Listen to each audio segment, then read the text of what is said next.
وَلَقَدْ يَسَّرْنَا الْقُرْآنَ لِلذِّكْرِ فَهَلْ مِن مُّدَّكِرٍ۔ السلام علیکم ورحمۃ اللہ وبرکاتہ۔ نحمدہ ونصلی علی رسولہ الکریم، اما بعد، فاعوذ باللہ من الشیطان الرجیم، بسم اللہ الرحمن الرحیم۔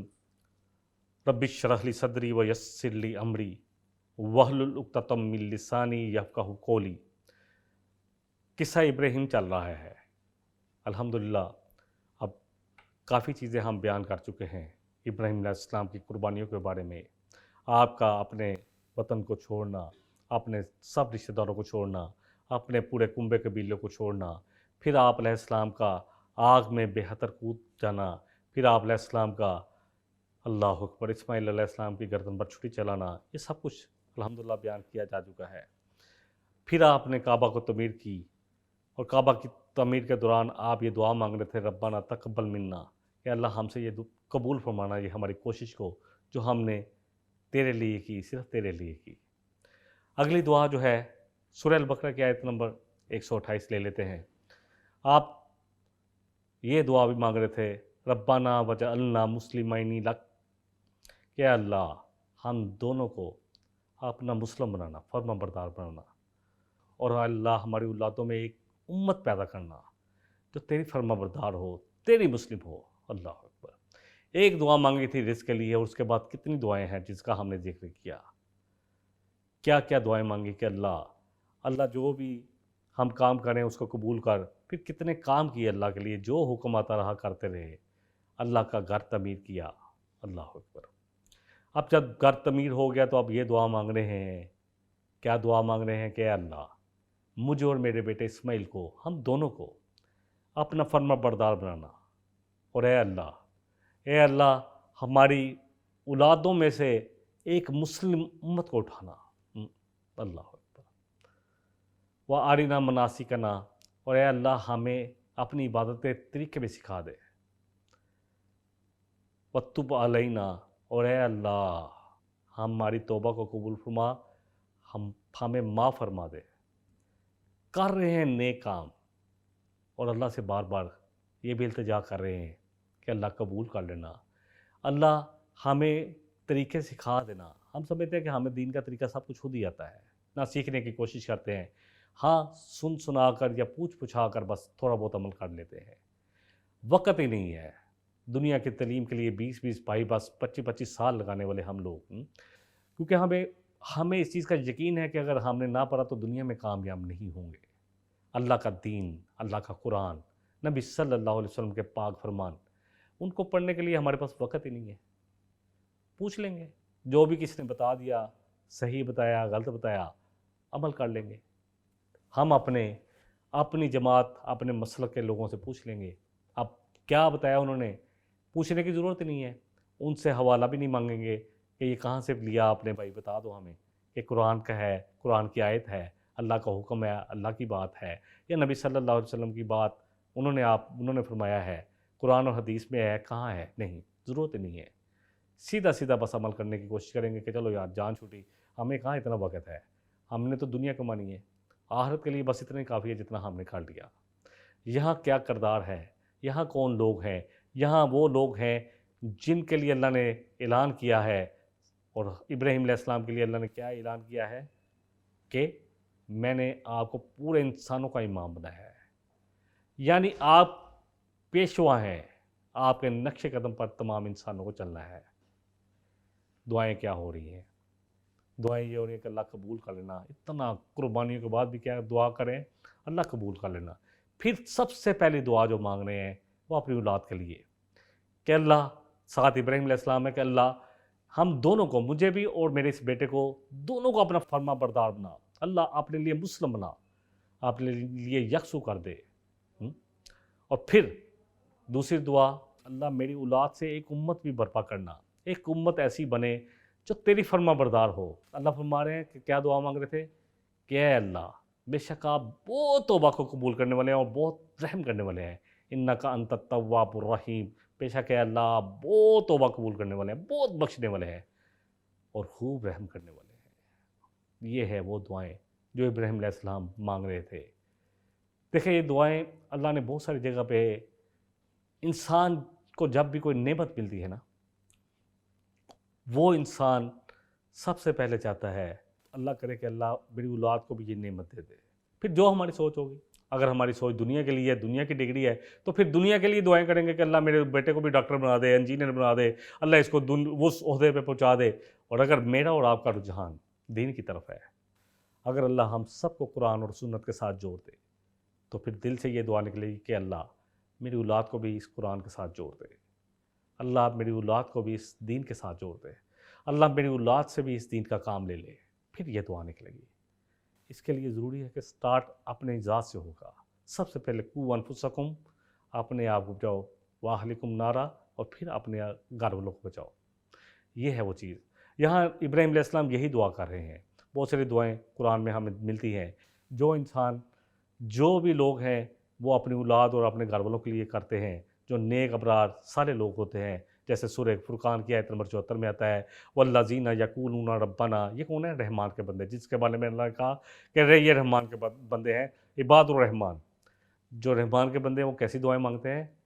اللہ فرما رہے ہیں والذین یقولون ربنا ھب لنا من ازواجنا وذریاتنا قرۃ اعین، کہ اے اللہ تو ہماری اولادوں کو اور ہمارے بیویوں کو، یا بیویوں کے لیے شوہروں کو، زوج کا لفظ دونوں کے لیے آتا ہے، جو اگر بیوی نیک ہے تو وہ اپنے شوہر کے لیے، اپنی اولاد کے لیے دعا کرتی ہے، اور اسی طرح اگر شوہر نیک ہے تو وہ اپنی بیوی کے لیے اور اپنی اولاد کے لیے کرتا ہے کہ اللہ ان کو بھی دین کی سمجھ بوجھ دے دے، اللہ ان کو بھی اپنے دین کے لیے قبول کر لے، اور اللہ ان کو ہماری آنکھوں کی ٹھنڈک بنا دے۔ جو انسان اپنے لیے پسند کرتا ہے نا، وہی ان کے لیے بھی پسند کرتا ہے۔ اگر اپنے لیے صرف دنیا ہی پسند ہے، دنیا کا مال، دنیا کے تجارتیں، دنیا کے عہدے، دنیا کی تعلیم، تو پھر بندہ وہی مانگے گا ان کے لیے بھی۔ لیکن اگر انسان خود چاہتا ہے کہ وہ اللہ کے دین کے لیے کوشش کرے، اللہ کے دین کے لیے اللہ اس کو قبول کر لے، اللہ اپنے دین کا کام اس سے لے لیں، تو پھر اپنی اولاد کے لیے بھی یہ دعا کرے گا کہ اللہ میری اولاد کو میری آنکھوں کی ٹھنڈک بنا دے، وجلنا، اور اللہ ہم سب کو بنا دے للمتقین اماما، نیکیوں میں پہل کرنے والا، تقوی والوں کا ایمان۔ اللہ اکبر۔ اسی طرح بہت ساری دعائیں ہمیں ابراہیم علیہ السلام سے بھی ملتی ہے۔ ابراہیم علیہ السلام نے جب اس گھر کو تعمیر کیا تو اللہ سے کیا دعا مانگی؟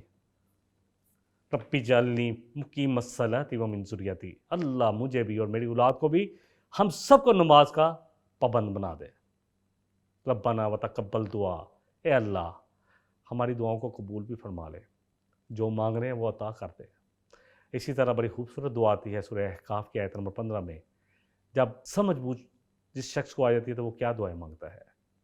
اے اللہ مجھے توفیق عطا فرما، اور یہ دعا سورہ نمل میں ملتی جلتی دعا ہے جو سلیمان علیہ السلام نے بھی مانگی تھی کہ اللہ مجھے توفیق عطا فرما کہ میں تیری نعمتوں پر جو تو نے مجھ پر کی ہیں شکر ادا کروں، اور جو میرے والدین پہ کی ہیں اے اللہ میں تیرا شکر ادا کر سکوں، ہم تیرے شکر گزار ہو جائیں۔ اور اے اللہ مجھے ایسے اعمال کی توفیق دے جو نیک و صالح ہوں۔ توفیق مانگی جا رہی ہے، ترضا ہو جس سے تو راضی ہو جائے، اور اے اللہ تو اصلاح کر دے، اللہ اکبر، صالح بنا دے میری اولاد کو بھی۔ انی تبت الیک، اے اللہ میں تیری طرف پلٹتا ہوں، تیری طرف رجوع کرتا ہوں۔ وانی من المسلمین، اور اے اللہ میں تیرا فرمانبرداروں میں سے ہوں، اے اللہ تیرے مسلم بندوں میں سے ہوں۔ وہاں بھی دیکھ لیں مسلم فرمانبردار کا نام آ رہا ہے، یہاں بھی وہی آ رہا ہے کہ میں اللہ تیرے میں فرمانبرداروں میں سے ہوں۔ یہ ہے وہ چیز جو ہمیں اپنی اولاد کے لیے مانگنی ہے۔ خود بھی دین مانگے۔ اللہ نے جس کو دین عطا کر دیا نا، دین کا فہم عطا کر دیا، وہ ساری خیر پا گیا۔ جس کو حکمت مل گئی اس کو خیر کثیر مل گئی۔ اللہ اکبر۔ آگے اور بھی دعائیں مانگ رہے ہیں ابراہیم علیہ السلام، اور یہ بڑی زبردست دعا ہے۔ آج جو ہماری آیات ہیں اس کا مین موضوع تو یہ دعا ہی ہے جو ابراہیم علیہ السلام نے، اللہ اکبر، خلیل اللہ نے مانگی۔ کیا دعا مانگی؟ اللہ اکبر۔ سورہ البقرہ کی آیت نمبر 129 ہے، ربنا وبعث فیہم رسولا منہم، اے اللہ مبعوث کر انہی میں سے ایک رسول، انہی امیین میں سے۔ اہل کتاب کون ہے؟ یہود اور نصارہ، جن سے ابراہیم علیہ السلام کے بیٹے اسحاق علیہ السلام اور پھر کتنے سینکڑوں کے حساب سے انبیاء اور رسول اس نسل میں آتے رہے۔ ابراہیم علیہ السلام اور نبی صلی اللہ علیہ وسلم کا فصل جو ہے، زمانے کا جو فاصلہ ہے، وہ تقریباً 2500 سال، تقریباً 2500 سال کا فاصلہ۔ ابراہیم علیہ السلام، اسماعیل علیہ السلام اللہ کے گھر کو تعمیر کر رہے ہیں، اللہ سے دعائیں کر رہے ہیں، اللہ ہمارے اس عمل کو قبول کرنا، اے اللہ ہمیں دونوں کو اپنا فرما بردار بنا دینا، اے اللہ ہماری اولادوں میں سے ایک مسلم فرما بردار امت کو پیدا فرمانا۔ پھر آپ ان کے لیے کیا دعا کر رہے ہیں؟ یہ اللہ کے رسول صلی اللہ علیہ وسلم کے لیے دعا ہو رہی ہے۔ اللہ اکبر۔ ربنا وبعث فیہم رسولا منہم، کہ اللہ انہی میں سے ایک رسول انہی میں سے اٹھا، یتلو علیہم آیاتک، کیا کرے وہ رسول؟ اللہ اکبر، ان کو آپ کی آیات اللہ پڑھ پڑھ کر سنائے، اللہ تیری آیتیں ان کو پڑھ پڑھ کر سنائے۔ وَيُعَلِّمُهُمُ الْكِتَابَ وَالْحِکْمَةَ، اور اے اللہ ان کو علم دے، ان کا معلم بنے، ان کو سکھائے اس کتاب کو، کتاب کا علم دے، کتاب کی سمجھ بوجھ دے، حکمت۔ وَيُزَكِّيهِمْ، اور اے اللہ ان کا تزکیہ کرے، ان کو ان کی تربیت کرے، ان کو پاک صاف کر دے، ان سے ہر قسم کی برائی کو دور کرنے والا ایسا رسول اللہ مبعوث فرما، انہی میں سے، انہی امیوں میں سے۔ تزکیہ، پاک کرنا۔ اِنَّكَ أَنْتَ الْعَزِيزُ الْحَكِيمُ، اور اے اللہ بے شک آپ بڑے زبردست ہیں اور بڑے حکمت والے ہیں۔ یہ دعا تھی، اللہ اکبر، جو ابراہیم علیہ السلام نے مانگی تھی۔ آپ صلی اللہ علیہ وسلم نے فرمایا کہ اللہ میں دعائے ابراہیم ہوں، عیسیٰ علیہ السلام کی بشارت ہوں، اور اپنی ماں کا خواب ہوں۔ ابراہیم علیہ السلام نے جو دعا مانگی اللہ نے قبول فرمائی۔ سورہ حج میں اگر ہم پڑھیں گے تو وہاں اللہ فرما رہے ہیں، سورہ حج کی آیت نمبر 2 ہے، اللہ فرما رہے ہیں هو الذی، وہی ذات تو ہے، بعث فی الامیین، جس نے مبعوث فرمایا امیوں میں، جیسا کہ میں نے پہلے بھی عرض کی کہ امیوں میں سے تھے آپ۔ امی وہی تھے جو مکہ والے تھے، اہل کتاب اپنے آپ کو سمجھتے وہ تھے، ان کے پاس کتاب موجود تھی، تورات اور انجیل، یہود اور نصارہ۔ تو انہی میں سے ادھر الحمدللہ پوری ایک نسل چلی نبیوں کی، حضرت ابراہیم علیہ السلام کے بعد اسحاق علیہ السلام، پھر ان کے بیٹے یعقوب علیہ السلام، اور پھر آگے نسل چلتی رہی۔ یہاں پر ابراہیم علیہ السلام کے بیٹے اسماعیل علیہ السلام، اللہ اکبر، اور پھر 2.5 سال، تقریباً 250 سال کے بعد، 2500 سال کے بعد، اللہ نے نبی رحمت صلی اللہ علیہ وسلم کو مبعوث فرمایا۔ بہت بڑا احسان مومنوں پر، ایمان والوں پر، پوری کائنات پر، آپ کو پوری جہان والوں کے لیے رحمت بنا کر بھیجا گیا۔ اللہ فرما رہے ہیں، بارہ سورہ جمعہ کی آیت کو مکمل کر لیتے ہیں۔ اللہ فرما رہے ہیں هو الذی بعث فی الامیین رسولا منہم، وہی ذات تو ہے، هو الذی بعث فی الامیین رسولا منہم، جس نے امیوں میں سے رسول انہی میں سے مبعوث فرمایا، یتلو علیہم آیاتہ ویزکیہم، جو اللہ کی آیات ان کو پڑھ کر سناتے ہیں اور ان کا تزکیہ کرتے ہیں، ان کی تربیت کرتے ہیں، ویعلمہم الکتاب، اور ان کو کتاب کی باتیں سکھاتے ہیں، والحکمہ، اور اس کی حکمت بھی بتاتے ہیں۔ اللہ اکبر۔ وَإِنْ كَانُوا مِنْ قَبْلُ، اور تھے وہ اس سے پہلے، آپ صلی اللہ علیہ وسلم کی بعثت سے پہلے تھے وہ کھلی گمراہی میں۔ 360 بت لا کر انہوں نے رکھ دیے، بت پرستی شروع ہو گئی، نہیں تھی ان کی نماز۔ سورہ انفال میں اللہ فرما رہے ہیں لیکن کعبے میں تالیاں بجانا اور سیٹیاں بجانا، اور آج اللہ تعالیٰ معاف کرے، ہم دیکھ لیں کہ ہم کیا کر رہے ہیں، تالیاں سیٹیاں تو بج رہی ہیں۔ اللہ اکبر۔ بہرحال اللہ سبحانہ وتعالیٰ نے نبی صلی اللہ علیہ وسلم کو مبعوث فرمایا امیوں میں سے، اور دعائے خلیل قبول ہوئی، اور آپ عیسیٰ علیہ السلام کی بشارت تھے۔ سورہ صف کی آیت نمبر 6 میں اللہ فرما رہے ہیں وَإِذْ قَالَ عِیسیٰ ابْنُ مَرْیَمَ، جب کہا عیسیٰ ابن مریم نے، یا بنی اسرائیل انی رسول اللہ الیکم، اے بنی اسرائیل میں تمہاری طرف رسول بنا کر بھیجا گیا ہوں، مصدقا لما بین یدی من التوراۃ، اور میں تمہیں تصدیق کرتا ہوں جو تمہارے پاس پہلے سے کتاب موجود ہے، یعنی تورات کی، اور میں تمہیں بشارت دیتا ہوں اس رسول کی جو میرے بعد آئے گا، جس کا نام گرامی، اس میں مبارک احمد ہوگا۔ آپ احمد بھی تھے، آپ محمد بھی تھے، آپ حامد بھی تھے، تعریف کیے ہوئے، تعریف کرنے والے، اللہ کی بہت زیادہ تعریف کرنے والے۔ مسند احمد کے ایک حدیث سے اس بات کو سمجھ لیتے ہیں۔ آپ صلی اللہ علیہ وسلم نے فرمایا کہ آپ نے فرمایا کہ میں اللہ کا بندہ ہوں۔ اس وقت بھی خاتم النبیین تھا جب آدم علیہ السلام کا خمیر ابھی گوندا جا رہا تھا۔ میں اپنے باپ ابراہیم علیہ السلام کی دعا ہوں، اپنے بھائی عیسیٰ علیہ السلام کی بشارت ہوں، اور اپنی ماں کا خواب ہوں، اور نبیوں کی مائیں اسی طرح کے خواب دیکھا کرتی ہیں۔ ابراہیم علیہ السلام کتنی زبردست پرسنالٹی تھے، صرف دعا نہیں کی بلکہ یہ بھی کہا کہ اللہ ایسا رسول مبعوث فرما جو تیری آیات پڑھ کر سنائے، اور اے اللہ ان کو حکمت کی تعلیم دے، ان کو قرآن کا علم سکھائے، اللہ اکبر، تیری کتاب کا علم سکھائے، معلم عالم بنائے۔ خیرکم من تعلم القرآن وعلمہ، نبی صلی اللہ علیہ وسلم کی حدیث بھی ہے، صحیح بخاری کی حدیث ہے، حضرت عثمان بن عفان رضی اللہ عنہ راوی ہیں کہ آپ صلی اللہ علیہ وسلم نے فرمایا کہ تم میں سب سے بہتر وہ ہے جو قرآن سیکھے اور سکھائے۔ آج بھی یہ سلسلہ جاری ہے، جو کام آپ صلی اللہ علیہ وسلم نے کیے وہ سارے کے سارے کام آج ہمیں کرنے ہیں۔ آپ کسی رسول نبی نے نہیں آنا، کوئی رسول نہیں آئے گا، لیکن آپ کی رسالت قیامت تک چلے گی۔ آپ کی رسالت، آپ کے پیغامات قیامت تک کے لوگوں تک ہم نے پہنچانے ہیں، یہ ذمہ داری اس امت کی لگ گئی ہے۔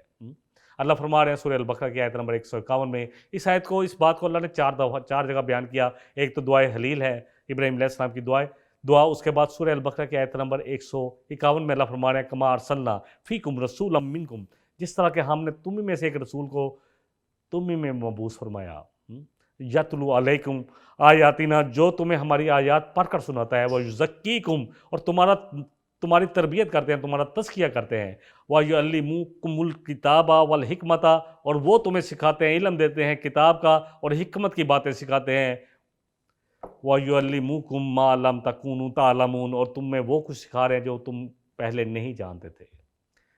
اللہ اپنے نبی صلی اللہ علیہ وسلم کو دنیا میں مبعوث کر کے اپنا سب سے بڑا احسان بتا رہے ہیں، مومنوں پر سب سے بڑا احسان۔ سورہ آل عمران کی آیت نمبر 164 پڑھیں، اللہ اکبر۔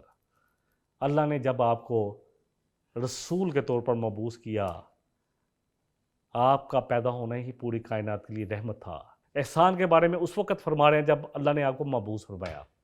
اللہ فرما رہے ہیں سورہ آل عمران کی آیت نمبر 164 میں، اللہ فرما رہا ہے کہ یقیناً سب سے بڑا احسان ہے مومنوں پر، لَقَدْ مَنَّ اللَّهُ عَلَى الْمُؤْمِنِينَ إِذْ بَعَثَ فِيهِمْ رَسُولًا، کہ اللہ فرما رہا ہے انہی میں سے ایک رسول کو، انفسہم، انہی میں سے ایک رسول کو، انہی کے نفسوں میں سے ایک رسول کو مبعوث فرمایا، یتلو علیہم آیاتہ، جو ان کو اللہ کی آیات پڑھ کر سناتے ہیں، تلاوت کرتے ہیں، اور اس میں تلاوت کے ساتھ ساتھ ایک بات کو سمجھنا اور سمجھانا بھی آتا ہے، وَيُزَكِّيهِمْ، اور ان کا تزکیہ کرتے ہیں، وَيُعَلِّمُهُمُ الْكِتَابَ وَالْحِكْمَةَ، اور ان کو کتاب اور حکمت کی تعلیم دیتے ہیں، وَإِن كَانُوا مِن قَبْلُ لَفِي ضَلَالٍ مُبِينٍ، اور یقیناً تھے اس سے پہلے وہ کھلی گمراہی میں۔ اللہ اکبر۔ نبی صلی اللہ علیہ وسلم نے کون سے 4 کام کیے، اور آج مجھے اور آپ کو کون سے 4 کام کرنے ہیں؟ سب سے پہلے اللہ کا قرآن لوگوں تک پہنچانا ہے، تلاوت۔ الذین آتیناہم الکتاب یتلونہ حق تلاوتہ، اللہ فرما رہے ہیں سورہ البقرہ کی آیت نمبر 121 ہے کہ وہ جن کو ہم نے کتاب دی، یتلونہ، وہ پڑھتے ہیں اس کتاب کو، تلاوت کرتے ہیں اس کتاب کی، حق تلاوتی، جو کہ تلاوت کا حق ہے۔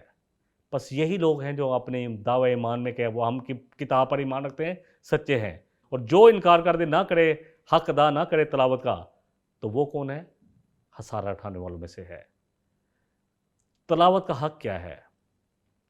دیکھیں ہم پڑھتے ہیں جہاں اللہ فرما رہے ہیں وَالشَّمْسِ وَضُحَاهَا، سورج جو روشن کرتا ہے، وَالْقَمَرِ إِذَا تَلَاهَا، اور چاند جو اس کے پیچھے پیچھے آتا ہے۔ سورج روشن کرتا ہے، چاند اس کی روشنی، اس کی پیروی کرتا ہے۔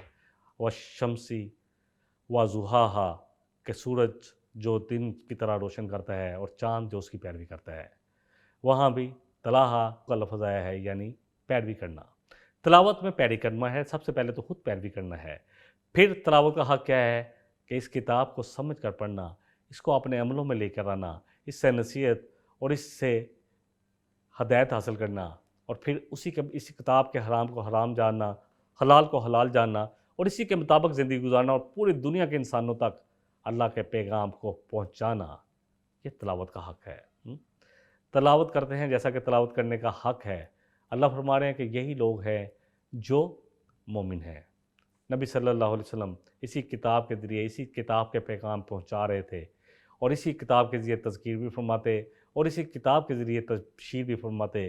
سورہ کاف کی آیت نمبر 45 میں اللہ فرما رہے ہیں فذکر بالقرآن، آپ نبی صلی اللہ علیہ وسلم اس قرآن کے ذریعے نصیحت کریں، من یخاف وعید، جو ہماری وعید سے ڈرنے والا ہے وہ ضرور نصیحت پکڑے گا۔ دیکھیں قرآن میں جیسے میں نے پہلے بھی آیت تلاوت کی، الذین آتیناہم الکتاب یتلونہ حق تلاوتہ اولئک یؤمنون بہ ومن یکفر بہ فاولئک هم الخاسرون۔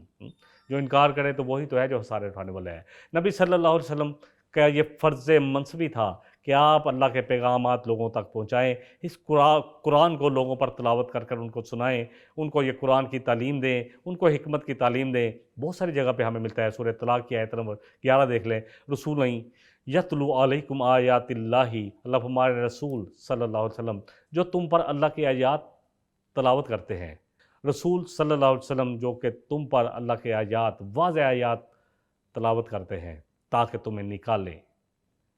تمہیں نکالیں اندھیروں سے ہدایت کی روشنی کی طرف، ہدایت کے نور کی طرف۔ سورہ طلاق کی آیت نمبر 11 ہے۔ اس طرح اللہ فرما رہے ہیں سورہ بینہ میں، رسول جن کو مبعوث کیا اللہ کی طرف سے، اللہ نے مبعوث فرمایا رسول من اللہ، اللہ کی طرف سے بھیجے ہوئے رسول، اللہ کے پیغام لانے والے رسول، یتلو وہ پڑھتے ہیں، صحف مطہرہ تم پر اللہ کے پاک کلام کو تلاوت کرتے ہیں۔ تو قرآن میں جو آپ کا پہلا فرائض منصبی تھا کہ اس قرآن کو آپ پڑھ کر سنا دیں، ٹھیک ہے، اس کے بعد اللہ فرما رہے ہیں کہ ان کو کتاب کی حکمت کی تعلیم بھی دیں اور تربیت بھی کریں۔ خالی تعلیم نہیں ہے بلکہ ان کی تربیت بھی کرنی ہے۔ سورہ حدید کی آیت نمبر 9 میں بھی پڑھ لیں، اللہ فرما رہے ہیں کہ وہ ذات جس نے آپ اپنے بندے محمد صلی اللہ علیہ وسلم پر یہ واضح آیات، یہ قرآن اتارا تاکہ وہ اس قرآن کے ذریعے تمہیں اندھیروں سے نکال کر ہدایت کی روشنی کی طرف لے آئیں، نور کی طرف لے آئیں، کیونکہ اللہ اپنے بندوں پر بڑا مہربانی کرنے والے ہیں، رحم کرنے والے ہیں۔ پھر کہا کتاب اور حکمت، اس کی تعلیم دیں۔ حکمت کیا ہے؟ حکمت دین کی سمجھ بوجھ، کس وقت کیا بات کرنی ہے، کیسے دعوت کا کام کرنا ہے، کیسے لوگوں کو دین کے قریب کرنا ہے، کیسے آپس میں لوگوں کو دین کے ساتھ جوڑنا ہے، یہ سب حکمت ہے، سب حکمت۔ اور جس کو حکمت مل گئی اس کو ساری خیر کثیر مل گئی۔ اور پھر تزکیہ کیا ہے؟ تزکیہ ہے کہ لوگوں کو پاک کرنا، ہر قسم کی تکبر، ہر قسم کا حسد، ہر قسم کا بغض، کینہ، یہ نکالنا، کیونکہ اس کی وجہ سے انسان کام نہیں کر پاتا۔ اس کی وجہ سے انسان ضد اور ہٹ درمی کی وجہ سے ایسی باتوں کا انکار کرتا ہے، اللہ کے احکامات کا انکار کر دیتا ہے، لوگوں کو اپنے سے حقیر جانتا ہے۔ یہ سارا تزکیہ کرنا ہے، یہ آپ ہی کی ذمہ داری تھی۔ دیکھیں تعلیم تو ہمیں مل جاتی ہے، تربیت اتنی ہی ضروری ہے جتنی تعلیم کی ضرورت ہے۔ خالی تعلیم اور تربیت نہ ہو، تزکیہ نہ ہو، انسان کا اپنا نفس پاکیزہ نہ ہو، تو تب تک وہ نتائج حاصل نہیں ہوتے جو اللہ ہم سے چاہتے ہیں، تب تک وہ کام نہیں ہو سکتا دعوت کا جو اللہ ہم سے کروانا چاہتے ہیں۔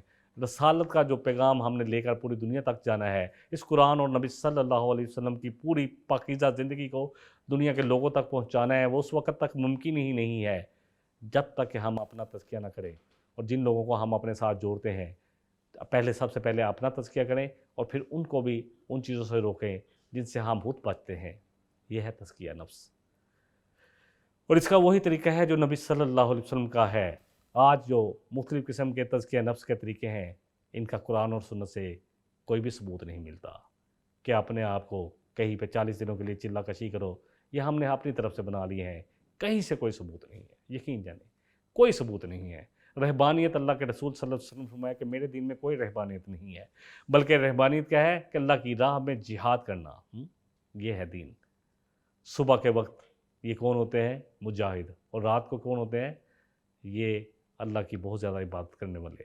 اللہ مجھ سے اور آپ سے یہی چاہتے ہیں، ایسے لوگ جو اللہ کے دین کے لیے کھڑے ہوں، اللہ کے دین کو اپنی زندگیوں میں قائم کریں، اور پھر کوشش کریں کہ اللہ کا دین اپنے شہروں میں، اپنے ملکوں میں، ہر جگہ قائم ہو جائے، اللہ کا نام سب سے زیادہ بلند ہو جائے۔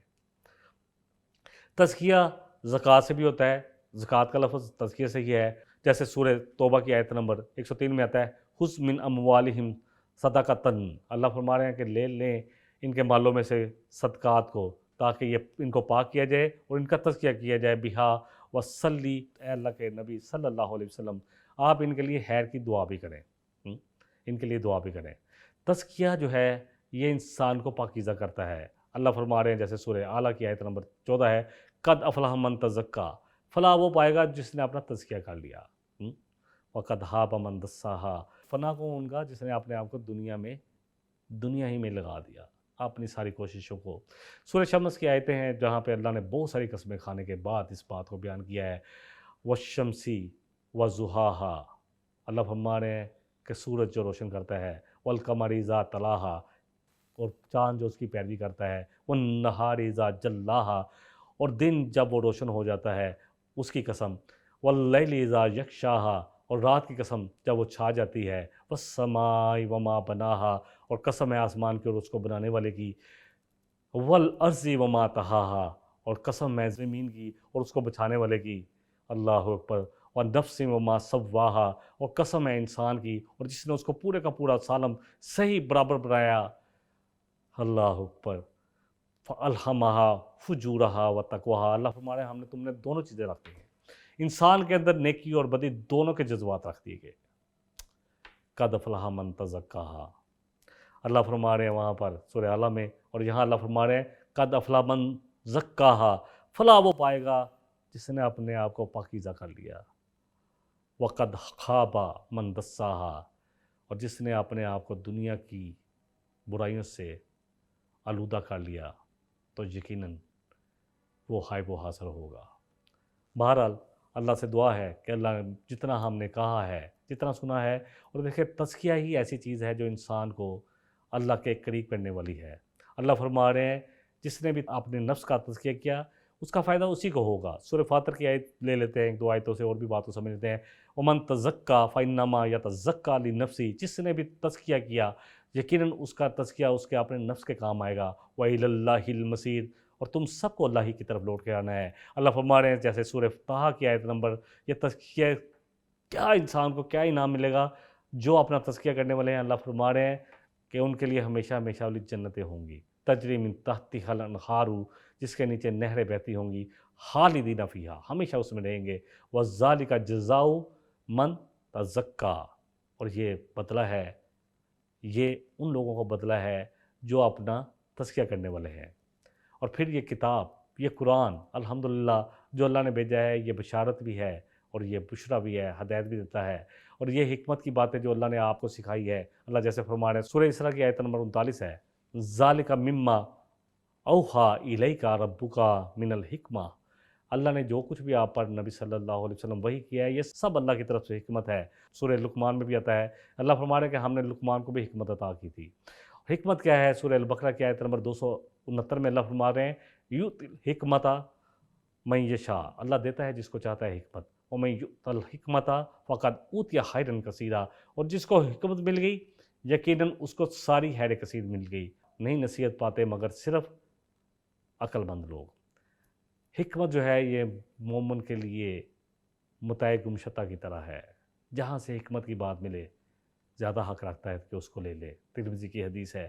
بہرحال اللہ تعالی ہم سب کو یہ چاروں کام کرنے والوں میں شامل کر لے، اللہ کی آیات، اللہ کا قرآن لوگوں کو پڑھ کر سنائیں، پھر خود بھی اس کا علم حاصل کریں اور لوگوں تک بھی یہ علم پہنچائیں، اپنا بھی تزکیہ نفس کریں اور لوگوں کا بھی تزکیہ کریں، اپنے آپ کو بھی پاک رکھیں، لوگوں کو بھی پاک کرنے کی کوشش کریں، اور لوگوں کو بھی بتائیں کہ کیسے کیسے اپنے اندر برائیاں سب سے پہلے اپنی ذات سے شروع ہو، اپنی برائیوں کو دور کریں، کبر، حسد، بغض، کینے، ان چیزوں سے بچیں، لالچ سے بچیں، دنیا کی محبت سے بچیں، اور پھر لوگوں کو اس بات کی تبلیغ کریں۔ اور سب سے بڑی بات ہے کہ اللہ ہمیں دعوت کا کام ہی کس حکمت کے ساتھ کرنا ہے وہ بھی اللہ ہمیں اس کا فہم بھی عطا فرمائے۔ اللہ تعالیٰ مجھے اور آپ کو جتنا کہا گیا، جتنا سنا گیا، اللہ ہم سب کو اس پر عمل کی توفیق عطا فرمائے۔ وآخر دعوانا ان الحمدللہ رب العالمین، سبحانک اللہم و بحمدک، اشہد ان لا الہ الا انت، استغفرک و اتوب الیک۔ السلام علیکم ورحمۃ اللہ وبرکاتہ۔ وَلَقَدْ يَسَّرْنَا الْقُرْآنَ لِلذِّكْرِ فَهَلْ مِن مُّدَّكِرٍ